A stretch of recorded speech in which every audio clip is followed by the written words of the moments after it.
কে চামচ? হ্যাঁ সেটা খুলো না, ব্যয় হয়ে যাবে, পায়ে ব্যয় হয়ে যাবে। আমাদের ছাদের চারিদিকে কত সুন্দর, ছাদের উপরে অনেক পাতা পড়ে আছে, পাতায় ভরা। আবার এই যে কিছু মসুর দিয়ে রাখছে, জমিতে ছিল কিন্তু সব ছাগলে শেষ, মুরগি শেষ, অল্প কয়টা হয়েছে তাই এই যে নিয়ে রাখছে আমাদের এখানে। আর এই যে লিচুর বাগানে দেখা যাচ্ছে এই যে আমের গাছে মুকুল, ওই যে এইগুলো সব লিচুর বাগান আমাদের।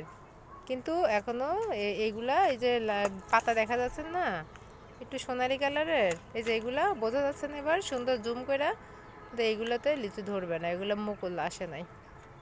আর এই যে আমের যেমন এই যে ফুল দেখাই যাচ্ছে, এই যে আম, তাই না, যে আমের এইগুলা মুকুল, যে এইগুলা অবশ্যই আম ধরবে। কিন্তু লিচুর ক্ষেত্রে কি, এই যে দেখাই যাচ্ছে সবুজ পাতা বের হয়েছে, এইগুলা লিচু ধরবে না। জি জি বলো, এখানে রাখছো, গুড জব।